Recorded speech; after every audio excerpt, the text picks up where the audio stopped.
Nosso abraço a você, querido irmão, querida irmã, que nos dão a honra de termos esse contato semanalmente no nosso programa Caminhando Juntos. Sempre é motivo de grande alegria poder ter esse momento com você, de reflexão, de meditação na Palavra de Deus. E hoje nós queremos meditar sobre o texto da Epístola do 18º domingo no período de Pentecostes. Você que foi ao culto no 18º domingo de Pentecostes certamente ouviu essa leitura, que é o texto de Filipenses capítulo 2, versículos 1 a 18. Filipenses 2, 1 a 18. E nós colocamos como tema nesse versículo, nessa nossa reflexão, juntos, fortes na união com Cristo. Juntos, porque o nosso programa é Caminhando Juntos. Nós sempre queremos enfatizar essa união, essa comunhão, esse privilégio de poder estarmos juntos. Fortes na união com Cristo. Vou ler primeiro aqui o versículo 1 da Epístola. Filipenses capítulo 2, versículo 1, diz assim: por estarem unidos com Cristo, vocês são fortes. Por estarem unidos com Cristo, vocês são fortes. O amor dele os anima, ou seja, o amor de Jesus nos anima, e vocês participam do Espírito de Deus. E Espírito com letra maiúscula, aqui se referindo à terceira pessoa da Santíssima Trindade. Então, olha, quanta afirmação preciosa num só versículo. Por estarem unidos com Cristo, vocês são fortes, o amor dele os anima, e vocês participam do Espírito de Deus. Ou seja, a gente está em comunhão com o próprio Deus. Deus triuno, Pai, Filho e Espírito Santo. Antes de entrar no texto, eu gostaria de falar um pouquinho sobre essa epístola. A carta de Paulo aos Filipenses, ela foi escrita possivelmente entre os anos 59 a 61 da era cristã. E Paulo estava em Roma, preso. Paulo estava em Roma, preso, esperando um julgamento, o resultado de um julgamento, que poderia ser a sua libertação, ou poderia ser a sua condenação. Nós sabemos que Paulo foi preso mais de uma vez, e numa dessas prisões ele foi sentenciado, julgado, condenado à morte, e morreu decapitado. Possivelmente no ano 64, 65 da era cristã. Então, aqui, quando ele escreve essa carta, possivelmente ele foi libertado depois, ele não foi condenado à morte naquela ocasião. Paulo estava em Roma, preso, e ele havia passado numa das suas viagens missionárias na cidade de Filipos. E ali, com o trabalho missionário, surgiu uma congregação.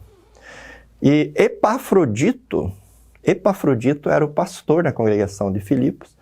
E quando a congregação de Filipos fica sabendo que Paulo está preso em Roma, essa congregação decide enviar um presente ao apóstolo Paulo. Então Epafrodito, que era o pastor da congregação de Filipos, fez uma viagem de aproximadamente 1.000 quilômetros. Imagina, 1.000 quilômetros, nós estamos falando do ano 59 a 61 depois de Cristo. Imagina a dificuldade, né, para fazer uma viagem de 1.000 quilômetros. E então Epafrodito vai até Roma, visita Paulo, e leva a ele o presente. O que acontece? O Epafrodito já chega lá enfermo, gravemente enfermo, que Paulo pensou, inclusive, que ele iria falecer, mas Epafrodito consegue entregar o presente e, pela misericórdia de Deus, tem a sua saúde recuperada. De tal forma que ele pode retornar para Filipos, para a congregação a qual ele pastoreava. E Paulo, então, aproveita o ensejo e envia junto com Epafrodito essa maravilhosa epístola, a carta de Paulo aos Filipenses. Portanto, ela foi escrita nesse contexto e foi enviada nesse contexto à congregação de Filipos. Qual é o propósito? Né? Agradecer pelos presentes, mostrar o seu amor, o amor do apóstolo Paulo pelos filipenses, e alegria ao ver que eles estavam sendo leais a Cristo e ao Evangelho. Paulo também queria contar a eles um pouco do seu trabalho e a esperança de libertação da prisão e admoestá-los contra perigos, né? Essa é uma carta, assim, uma carta de muito amor, né? É uma carta onde o apóstolo Paulo se torna bastante pessoal, bastante próximo dos cristãos de Filipos e mostra o seu amor fraternal, o seu amor cristão por eles e a motivação como ele tinha, que ele tinha a partir dessa relação dele com Cristo. É uma carta onde Paulo diz lá no capítulo 4, alegrai-vos no Senhor, outra vez vos digo, alegrai-vos.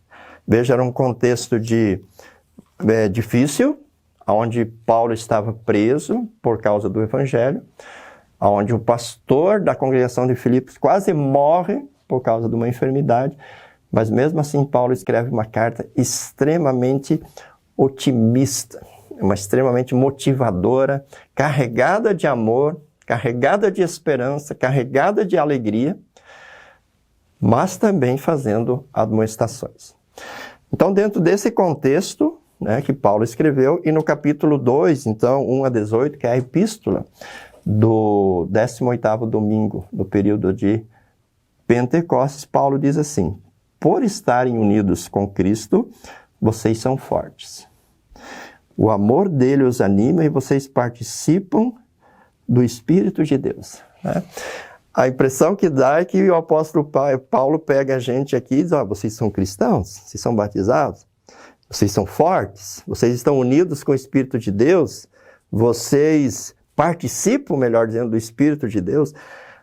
Parece que Paulo pega a gente e coloca a gente em cima de um pedestal, numa posição totalmente diferente das outras pessoas. Numa posição onde a gente possa olhar as outras pessoas de cima para baixo. Somos unidos com Cristo. Nós somos fortes e nós participamos do Espírito de Deus nessa comunhão com Jesus. Será que é isso? Vamos ver o que ele diz na continuação. Então, peço que me deem a grande satisfação. Aliás, antes ele diz: e também são bondosos e misericordiosos uns com os outros. Aonde a gente vai mostrar essa força que a gente tem em Cristo Jesus? Aonde a gente vai mostrar que a gente participa do Espírito de Deus? De que forma? De que forma concreta, de que forma prática nós vamos fazer isso? Ele diz: vocês são bondosos e misericordiosos uns com os outros. Então a nossa força não é na arrogância, não é na petulância, não é no enfrentamento, no confronto, no argumento, na oratória, mas é diferente. Essa força aqui, a força que vem de Deus, por estarmos unidos com Cristo e por participarmos do Espírito de Deus, ela se manifesta na bondade e na misericórdia de uns para com os outros. É lógico, né? Se nós estamos em comunhão com Jesus. E o que caracterizou Jesus na sua estada aqui neste mundo? A sua humildade, a sua bondade, a sua misericórdia, o seu amor. E evidentemente é que nisso que nós vamos nos tornar fortes. Aí o apóstolo Paulo continua dizendo: então peço que me deem a grande satisfação de viverem em harmonia, tendo um mesmo amor e sendo unidos de alma e mente. Olha que coisa interessante. Paulo diz: olha, eu já estive com vocês mandaram um presente para mim, muito obrigado. Mas o maior presente que vocês podem me dar como apóstolo, como alguém que iniciou o trabalho da igreja, da congregação de vocês, eu peço que vocês me deem a grande satisfação de viverem em harmonia, tendo um mesmo amor, o amor de Cristo, e sendo unidos de alma e mente. Vivam unidos no amor, em harmonia. E dessa forma é que a gente é forte. Por isso eu enfatizo muito aqui o caminhando juntos, né? Quantas vezes a gente tem falado aqui de estarmos juntos, caminhando juntos, porque Paulo diz que é dessa forma, em comunhão com Cristo, participando do Espírito de Deus, vivendo em harmonia, tendo o mesmo amor, nós nos tornamos fortes em Cristo. Aí na continuação ele diz, não façam nada por interesse pessoal ou por desejos de receber elogios. Não faça as coisas pensando em você, nos seus interesses pessoais ou para receber elogios.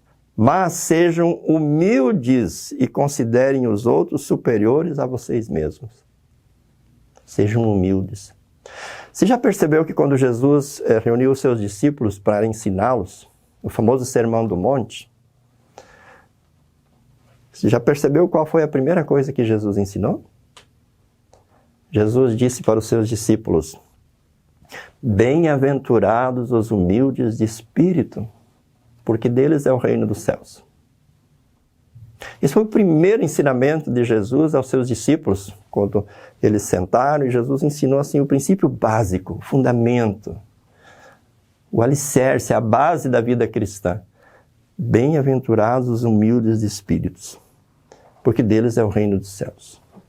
E aqui, Paulo também diz, sejam humildes e considerem os outros superiores a vocês mesmos. Nós vamos encontrar muitos textos na Bíblia onde fala da humildade, que Deus não se agrada do orgulho, não se agrada daquele que se coloca diante das pessoas ou diante de Deus sem humildade, mas Deus sempre demonstra o seu olhar gracioso e misericordioso para com os humildes. E aqui Paulo pede humildade. E veja que fala que nós vamos ser fortes, mas a nossa força não está no fato de nós nos colocarmos acima dos outros, de impormos a nossa vontade, de impormos a nossa convicção, mas a nossa força está exatamente em sermos humildes, no amor, na misericórdia, e em considerar os outros, inclusive, superiores a nós. Versículo 4, que ninguém procure somente os seus próprios interesses, mas também os dos outros. Veja essa força que nós recebemos por estar em comunhão com Jesus e participar do Espírito de Deus, é uma força que nos torna altruístas, que nos faz olhar para as outras pessoas, para as necessidades das outras pessoas. Aí agora do versículo 5 em diante, é um texto clássico que diz assim, tenham entre vocês o mesmo modo de pensar que Cristo Jesus tinha. Ele tinha a natureza de Deus, mas não tentou ficar igual a Deus. Pelo contrário, ele abriu mão de tudo que era seu e tomou a natureza de servo, tornando-se assim igual aos seres humanos, se tornando um ser humano, e vivendo vida comum de um ser humano. Ele foi humilde e obedeceu a Deus até a morte e morte de cruz. Por isso Deus deu a Jesus a mais alta honra e pôs nele o nome que é o mais importante de todos os nomes, para que, em homenagem ao nome de Jesus, todas as criaturas, no céu e na terra, e no mundo dos mortos, caiam de joelhos e declarem abertamente que Jesus Cristo é o Senhor, para a glória de Deus, o Pai. Então veja, o apóstolo Paulo faz essa argumentação, né, de que a gente é forte em Jesus, na comunhão com Jesus, a gente participa do Espírito de Deus, e aí ele mostra como é que essa força acontece, não na arrogância, não nos colocando acima do nosso próximo, mas nos colocando abaixo dele, considerando os outros superiores a nós mesmos e nos colocando numa posição de serviço, em amor, em fé, em obediência. Aí aponta para Jesus, que diz que é Deus, mas que abriu mão da sua divindade e se tornou um servo obediente até a morte e morte de cruz. E aí fala que Jesus Cristo, assim se tornou o nome entre os nomes, perante o qual todo joelho se dobrará nos céus e na terra. Ou seja, a grandiosidade de Jesus aqui não está relacionada ao seu poder pela divindade, mas a sua grandiosidade está relacionada àquilo que ele fez, ao serviço preciosíssimo que ele prestou, que ele ofereceu, ao se humilhar, se tornar um servo obediente, obedecendo a lei em nosso lugar, até a morte e morte de cruz. Então Paulo aponta Cristo aqui como um modelo, tendo em vocês o mesmo modo de pensar, o mesmo modo de agir que Cristo teve. Ou seja, não pensou em si mesmo, abriu mão da sua glória, da sua majestade, para o nosso bem. E aí é que está a nossa força quando nós, unidos com Cristo, participando do Espírito de Deus, nós também olhamos para o próximo com essa perspectiva, com esse desejo, com essa intenção de ajudar. Aí na continuação o apóstolo Paulo diz: portanto, meus queridos amigos, vocês que me obedeceram sempre quando eu estava ali, devem me obedecer muito mais agora que estou ausente.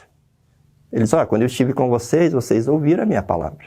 Agora eu estou preso aqui em Roma, vocês estão sendo pastoreados pelo Epafrodito. Muito mais agora vocês precisam me ouvir. Obedeçam o que eu tenho para ensinar para vocês. Continuem trabalhando com respeito e temor a Deus para completar a salvação de vocês. Não é que a salvação que Jesus oferece é em parte. Paulo não está dizendo isso. Completar no sentido deles permanecerem fiéis no caminho até o fim da vida, para que essa salvação não fosse desperdiçada, porque a salvação que Jesus oferece é completa. Mas o próprio Jesus diz: ser fiel até a morte e dar-te-ei a coroa da vida eterna. Aí está o desafio de nós permanecermos neste caminho no qual nós somos colocados.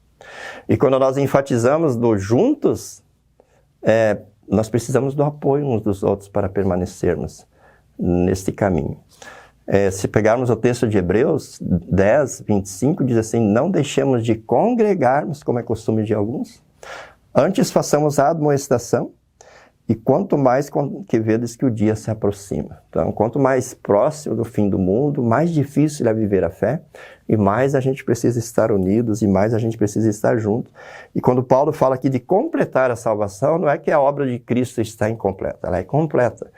Mas ele está se referindo no sentido de a gente completar a carreira, completar a caminhada nossa aqui neste mundo, sem nos afastarmos deste caminho no qual Deus nos colocou. Ele continua no versículo 13, dizendo: pois Deus está sempre agindo em vocês, para que obedeçam à vontade dele, tanto no pensamento como nas ações. Deus está sempre trabalhando. Através da sua palavra, da Santa Ceia, do batismo, ele está sempre agindo na nossa mente, no nosso coração, na nossa vontade, para que façamos a vontade dele. Façam tudo sem queixas nem discussões. De novo, volta na questão dos relacionamentos. Não precisa ficar se queixando, não precisa ficar discutindo, não precisa ficar procurando culpado para as coisas. Coloca tudo na mão de Deus. Coloca tudo sob a cruz de Cristo. Então façam tudo sem queixas, sem discussões, para que vocês não tenham nenhuma falha ou mancha.